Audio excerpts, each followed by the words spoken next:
Hello everyone, again welcome back to the PS classes. This is Bharti Soni. So के बारे में, ये जो प्लेट टेक्टोनिक्स है, इनके जो मूवमेंट्स जो होते हैं, कहीं प्लेट्स दूर जा रही है, कहीं आपस में मिल रही है ना, तो कहीं हम पे प्यार बढ़ रहा है, तो ये कैसे होता है। So now talk we will talk about the types of plate boundary, है ना। तो टाइप्स ऑफ प्लेट बाउंड्रीज या फिर टाइप्स ऑफ प्लेट बोल सकते हो। ओके, सो ये कितने कितने टाइप्स की होती है। तो ये होती है आपकी 3 टाइप्स की। तो फर्स्ट जो होती है वो आती है आपकी conversion plate boundary. First one is convergent plate boundary, second one is divergent plate boundary, and third one is transform plate boundary. Okay, conversion में क्या होगा कि जब एक प्लेट जब दूसरी प्लेट से जब ऐसे कन्वर्ज हो रही होंगी, मतलब जब इनका मिलन हो रहा होगा, है ना, इस प्रकार से, तब उनको बोलेंगे हम लोग कन्वर्जन प्लेट बाउंड्री है। ओके, बहुत ही सिंपल है, आगे डिस्कस करेंगे, डरने की कोई बात नहीं है, आराम से बस सुनिए आप अभी। डाइवर्जन प्लेट बाउंड्री मतलब जब एक प्लेट अब भैया में दरार आ गई है तो ये साथ में नहीं रह सकती, अब तो इनको जाना पड़ रहा है दूर, तो ये हो रही है diverge. And third one is transform, इसमें ना दरार है ना कुछ और है, ये बस अपने सिंपल जो है इनका बस स्लाइड होता है ऐसे नॉर्मल, इस तरीके से नॉर्मल स्लाइड होती है। तो इनसे अर्थक्वेक फॉर्म होना, ये सारी चीज़ें होती है, because they are just moving along their edges. Okay, तो आपको ध्यान में रखनी है, तो इनका मूवमेंट अप डाउन वाला मूवमेंट होगा। ओके, तो now coming back to our this topic again, conversion plate boundary. So conversion में जैसे आपको एरो की तरह साइन से दिख रहा होगा कि ये हो रही है कन्वर्ज। ओके, सो कन्वर्ज का काफ़ी बड़ा मामला है, वो डिस्कस करेंगे, लेकिन इससे पहले एक चीज़ समझ लीजिए कि मैंने आपको क्या बताया था कि जो कॉन्टिनेंटल प्लेट है और ओशनिक प्लेट है, दो टाइप की प्लेट होगी, और जो ओशनिक प्लेट है वो होगी हैवियर प्लेट, क्योंकि उसमें मिनरल जो यहाँ पे जो कॉम्पोजिशन है वो मिलेगा मैग्नीशियम वाला, magnesium is heavier, so for that reason वो सबडक्ट करेगा जब भी कन्वर्जेंट होगा ना, तो कन्वर्ज होगा तो एक चीज़ सब मतलब ऐसा समझिए इसको, ये नॉर्मल प्लेट कन्वर्ट कर रही है, लेकिन जो भी हैवियर प्लेट होगी वो कन्वर्ट करेगी, मतलब वो इसके अंडर में सब जाएगी, इस तरीके से ये प्लेट है। और इसमें से कोई भी हैवियर होगी, जो भी हैवियर होगी वो इसे डाउन डाउन में जाएगी उसके, ठीक है। अब कितने डाउन जाए कितना होगा वो हम लोग आगे देखेंगे, कितना कौन सी प्लेट है वो उसके ऊपर डिपेंड करता है। सो ये जो जोन ना, जिस जोन में ये एक प्लेट दूसरी प्लेट के नीचे जा रही है उसको हम लोग बोलते हैं सबडक्शन जोन, इसको वदाती बेनियोफ जोन भी बोलते हैं या नॉर्मल बेनियोफ जोन भी बोलते हैं, plus also known as the subduction zone. तो क्या जोन होगा जहाँ पे एक प्लेट सबडक्ट कर रही है दूसरी प्लेट के ऊपर, या बोल सकते हैं जब हैवियर प्लेट सबडक्ट कर रही हो लाइटर प्लेट के ऊपर, उसको क्या बोलेंगे, सबडक्शन जोन होता है। ओके, और ये जो नीचे जाएगी वो कौन सी प्लेट होगी, ओशनिक प्लेट। क्यों, बिकॉज ओशनिक प्लेट जो है वो हैवियर है किससे, कॉन्टिनेंटल प्लेट से। तो ये कुछ फैक्ट्स हैं जो आपको ध्यान में रखने हैं, ये ध्यान में रहे तो कोई भी प्रॉब्लम नहीं आएगी समझने के अंदर।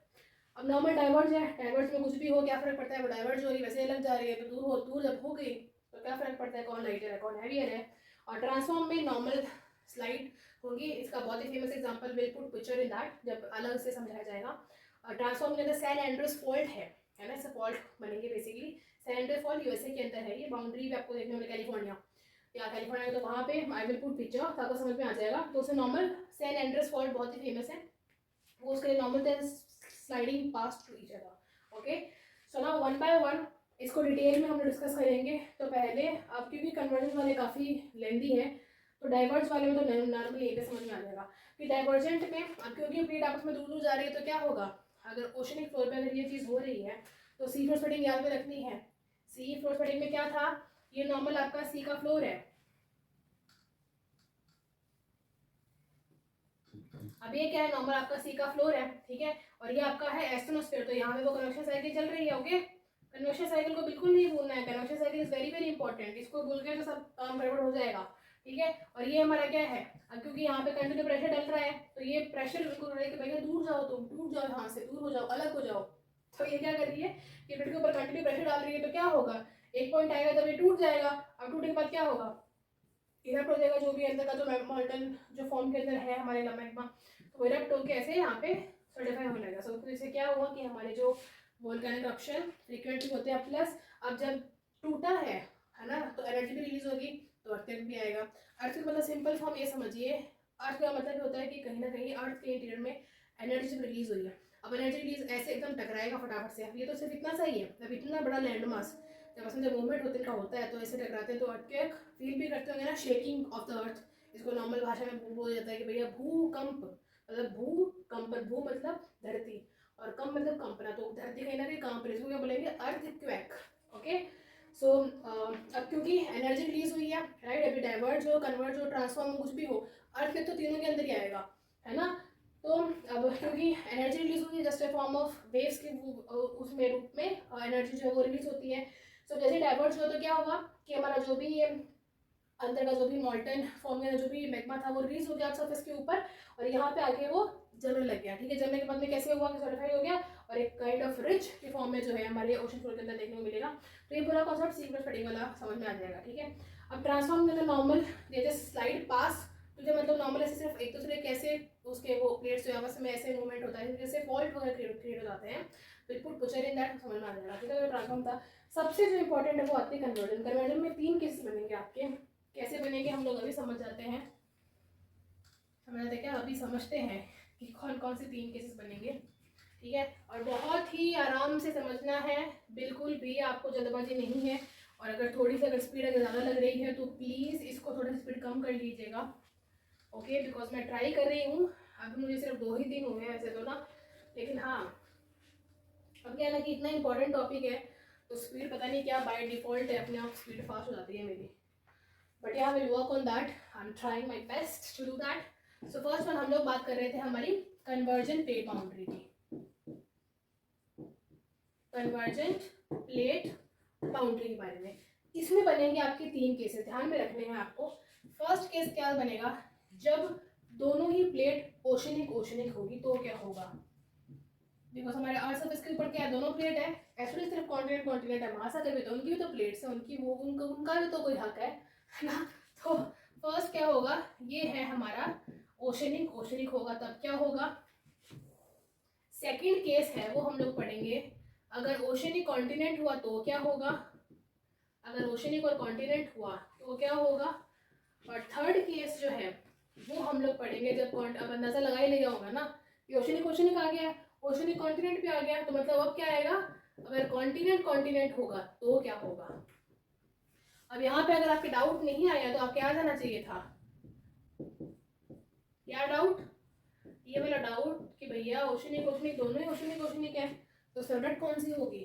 मतलब पहले क्या बताया गया था आपको कि जो हैवियर प्लेट होगी, मतलब ओशनिक और कॉन्टिनेंट में से, चलो ये तो समझ में आ गया केस, ओशनिक कॉन्टिनेंट में से ओशनिक वाली सब्जेक्ट होगी, इसमें कौन सब्जेक्ट होगी, कॉन्टिनेंट कौन, दोनों ही कॉन्टिनेंट कॉन्टिनेंट है, कैसे पता लगेगा कि कौन सी हैवियर वाली है, और ये भी ओशनिक ओशनिक दोनों ही है। तो आप एक बात बताइए, इसका सिंपल आंसर ये है कि हम भी जब सारे मनुष्य हैं, हम लोग सारे एक ही फॉर्म स्ट्रक्चर हुआ है, सेम ही है हम सब कुछ, लेकिन फिर भी मास में सबका अलग अलग होता है ना, तो उस तरीके से इन दोनों में कंपैरेटिवली जो हैवियर होगा दैट विल सबडक्ट, ओके। तो this is a simple answer, कोई आपको टेंशन की बात नहीं है इसमें। तो सबसे पहले केस, इंटरेस्टिंग केस बात करते हैं ओशनिक और कॉन्टिनेंट का, बिकॉज वेरी वेरी इंपॉर्टेंट है, ये भी इंपॉर्टेंट है लेकिन this is very very most है ये, ओके। अब ओशनिक और कॉन्टिनेंट की बात करते हैं, तो ये है हमारी एक ओशनिक प्लेट, ये है हमारी कॉन्टिनेंटल प्लेट। सबसे पहले क्या आएगा, अर्थक्वेक तो आना ही आना है, ठीक है। तो यहाँ पे इसके रिजल्ट की बात करते हैं, आई होप आपको विजिबल वैसे, चलो बात करेंगे बाद में, ओके। सो सब्जेक्ट कौन सी होगी, ये होगी हमारी ओशनिक वाली प्लेट, और ये सब्जेक्ट क्योंकि अब ओशनिक और कॉन्टिनेंट है, ठीक है, और ये जाएगी इसके ऐसे ऊपर, ये होगी सबडक्ट, ठीक है, इस प्रकार से। अब ओशनिक कन्वर्जन तो पता ही है कन्वर्ज हो रही है, तो this is oceanic one and this is continental one, okay. तो ओशनिक वाली क्या हो रही है, नीचे सबडक्ट हो रही है, ठीक है। और सबडक्ट पे क्या है, ये ज़्यादा होगी, बिकॉज ओशनिक वैसे भी है तो काफ़ी ज़्यादा तक जो है वो ये जाएगी, और इससे क्या होगा आपके, अब एक बात मैं आपको और, चलो बाद में डिस्कस कर लेंगे। अब क्योंकि ये जाएगी, और जाते ही क्या होगा, अंदर क्या है, तापमान बहुत कम है, अंदर तापमान बहुत ज़्यादा है, तो जितना ये डीप चली जाएगी उतना क्या होगा कि यहाँ तक, जैसे मान लो यहाँ पे है, ठीक है, जोन है, तो यहाँ तक वापस से हमारा जो एस्ट्रोस्फीयर वाला पार्ट है वो आ जाएगा, क्योंकि ये कॉन्टिनेंट बात करें सरफेस लेवल की ना। अब क्योंकि अब जितना डीप जाएगी, आपकी ज़्यादा डीप तो जा नहीं सकती, अब एक पॉइंट ऐसा आएगा जहाँ पे ये भी गलना स्टार्ट कर देगी, है ना। तो ये मानते हैं इसका एक पॉइंट है जहाँ से ये भी गलना स्टार्ट हो जाएगी, मतलब यहाँ तक जितना डीप गई है ना ये, यहाँ पे क्या बनेगी, वापस गल गई, तो मतलब वोल्केनिक eruption जो है वो कहीं ना कहीं वापस और होने वाला है। तो वो कहाँ, ये वाली समझ में क्वेश्चन कॉन्टेंट में क्या होगा, तो अर्थक्वेक तो आना ही आना है, ठीक है। प्लस यहाँ पे क्या होंगे, यहाँ पे बनेंगे माउंटेन। कैसे बनेंगे, अब ये ऐसे जब हो रहा है, ये जब नीचे से जा रहा है तो ये वाला टाइम पार्ट ऊपर आ रहा है ना, तो यहाँ पे क्या होगा, यहाँ पे इस प्रकार से ऊंचे ऊंचे माउंटेन फॉर्म होंगे इस प्रकार से, ठीक है। तो यहाँ पे क्या हुआ, ओशनिक और जब कॉन्टिनेंट कन्वर्ज होंगे तो पहले चीज तो क्या होगी, अर्थक्वेक आएगा। प्लस यहाँ पे जब के फोल्ड माउंटेन है ये वाले यहाँ पे बनेंगे, ठीक है। तो आपको बहुत अच्छे से ध्यान में रखना है कि क्या क्या इसे ओके। सो फोल्ड माउंटेन देख लिए थे, प्लस हमारे अर्थक्वेक वो तीनों में आने, वो तो बात ध्यान में रखनी है। प्लस क्या होगा कि वोल्केनिक eruption भी कैसे होगा, ठीक है, वो भी फॉर्म होगा। वो कैसे होएगा, कर देते हैं अब, क्योंकि ये वाली प्लेट ऐसे तो नहीं सिर्फ यहीं पे, तो प्लेट लंबी, लिथोस्फीयर जो वो लंबा होगा काफ़ी। तो यहाँ पे क्योंकि अब मैग्मा ऑलरेडी था यहाँ पे, प्लस क्या हुआ कि रॉक भी आ गई नीचे, तो क्या हुआ, वो गलना स्टार्ट हो गया, ठीक है, क्योंकि डेफिनेट टेम्परेचर बहुत हाई है ना यहाँ पे। तो क्या होगा, टेम्परेचर इंक्रीज हो गया, ये भी क्या हो जाएगा, धीरे धीरे गलने लगेगा। तो मतलब क्या हुआ कि प्लस ये ओशनिक प्लेट भी है, ठीक है, तो उससे क्या होगा कि वाटर वेपर भी धीरे धीरे ठंडन की वजह से भी जाएगा वो, ठीक है। और वाटर वेपर जाएगा तो उससे क्या होगा कि जल वाष्प वो होगा, ठीक है। अब यहाँ पे आने के बाद में जल वाष्प, और जल वाष्प में तो इतनी ताकत होती है, लेटेंट हीट इसको बोलते हैं, है ना। जलवाष्प जैसे होता है उससे तो कुकर की सीटी भी आ जाती है ना। तो वो, तो जलवाष्प उसमें काफ़ी ताकत होती है, वो क्या करेगा और इसको इंटेंसीफाई करेगा। उसके कारण क्या होगा कि इन एरियाज में ना, यहाँ पे थोड़ी सी डिस्टेंस के ऊपर यहाँ पे आपको वोल्केनिक eruption भी देखने को मिलेंगे, ठीक है। सो ये मेन हुआ आपका ओशनिक और कॉन्टिनेंट का। प्लस अब क्योंकि माउंटेन भी फॉर्म हो रहे हैं, प्लस यहाँ पे क्या है, ये गर्त भी बनेगी, जिसको बोलेंगे हम लोग ट्रेंच, जिसको बोलते हैं ट्रेंच, ठीक है। काफ़ी डीप होगा ये हो जाएगा ट्रेंच। तो ये हुआ ओशनिक और कॉन्टिनेंट का, ओके। फिर बात करते हैं ओशनिक। ओशनिक प्लेट में क्या होगा, अब ये हमारी ओशनिक और ये भी ओशनिक प्लेट है, कन्वर्ट तो हो गई, एक सबडक्ट होगी, लेकिन ये उतनी सबडक्ट इस प्रकार से सबडक्ट हो जाएगी, ओके। तो यहाँ पे भी क्या होगा, अर्थक्वेक तो आना ही है, प्लस कन्वर्जेंस के ओशनिक ओशनिक का कोई कन्वर्जेंस होगा, तो यहाँ पे एक तो ट्रेंच हो जाएगा, ठीक है। ट्रेंच के साथ में अब क्योंकि इसका एंगल डिटरमाइन करेगा कि इससे क्या था, बस बेसिकली अब आइलैंड आर्क्स बनते थे। जापान है तो जापान में क्या है, उसमें 4 आइलैंड आर्क्स बने हुए हैं, ठीक है। मतलब क्या हुआ कि यहाँ से अब क्योंकि इतना गया तो इसकी दूरी पर ही क्या, डेफिनेटली अब यहाँ पे टेम्परेचर हाई है तो क्या होगा, वोल्केनिक eruption होगा। वोल्केनिक eruption जब यहाँ पे इस पॉइंट पे होगा तो इस प्रकार से ना एक सीरीज ऑफ मतलब फॉर्म होते रहेंगे, ठीक है। तो इस प्रकार से 1 2 3 4 5 इस तरीके से सीरीज ऑफ जो माउंटेन वगैरह आएंगे, फिर बाद में सर्टिफाई होंगे, है ना। फिर बाद में थोड़ा लंबा लंबा टाइम गुजरेगा तो सरफेस पे ऐसे ऐसे जमता जाएगा। तो वैसे क्या वो जो आइलैंड जो आर्क्स होते हैं वो फॉर्म हो, जैसे Japan is one of the finest example of it. Oceanic oceanic का कन्वर्जेंस है। तो यहाँ पे इस तरीके से क्या है, अब इसका ये एंगल अगर इस प्रकार से होता, इस प्रकार से अगर एंगल होता तो ये इस प्रकार से यहाँ पे फॉर्म हो जाते, ठीक है। तो मतलब एंगल ऑफ किस प्रकार से, तो उस पर डिपेंड करेगा। और नॉर्मल कॉन्टिनेंट कॉन्टिनेंट होगा तो उसमें मेरे फोल्ड माउंटेन बनेंगे, प्लस उसकी मोटाई जो है वो काफ़ी ज़्यादा, उसमें वोल्केनिक eruption बिल्कुल भी नहीं होगा। सो ये हमारा होता है कॉन्टिनेंट कॉन्टिनेंट कन्वर्ज, जो डाइवर्जेंस, और इतना इतना डाइवर्जेंस नहीं देखने को मिलेगा। अब इस प्रकार से होगा ये, मतलब एक के ऊपर एक से बोला चढ़ना, इस प्रकार से ये पिछले दो प्लेट है तो इस प्रकार से एक दूसरे से ऐसे चढ़ेंगी ये, ठीक है, इस प्रकार से। तो ये वाला जो सरफेस है, मतलब जो लिथोस्फीयर की जो विड्थ होगी ना, वो थोड़ी और मोटी हो जाएगी। तो यहाँ पे वोल्केनिक eruption वगैरह होना ये बिल्कुल इसलिए हमारा हिमालय इसका मतलब बेस्ट एग्जाम्पल है। ये क्या है कि हिमालय पे वोल्केनिक eruption कहाँ होते हैं, अर्थक्वेक वगैरह ठीक है, अर्थक्वेक प्रोन जोन है, लेकिन वोल्केनिक eruption वगैरह वो चीज़ें नहीं होती है। क्यों नहीं होती, बिकॉज इतना मोटा हो गया है ये, ठीक है। तो काफ़ी क्रस्ट जो है वो मोटा हो गया, तो इसलिए फोल्ड माउंटेन तो वैसे ही फॉर्म होने वो तो होंगे, ठीक है। Series of the fold mountain इस प्रकार से वो हो गया, प्लस इसका जो क्रस्ट जो है वो काफ़ी थिक देखने को मिलेगा, ठीक है। तो सो वोल्केनिक eruption वगैरह कुछ भी नहीं होगा, ठीक है। सो ये हमारी प्लेट बाउंड्रीज थी, और mostly conversion plate boundary, divergent and the और ट्रांसफॉर्म बाउंड्री, ओके। सो कन्वर्जन में 3 केसेस होते हैं, oceanic continent, continent continent and the oceanic oceanic, okay. Oceanic oceanic में ट्रेंच वगैरह हो जाएगा, plus island arcs most important है इसमें।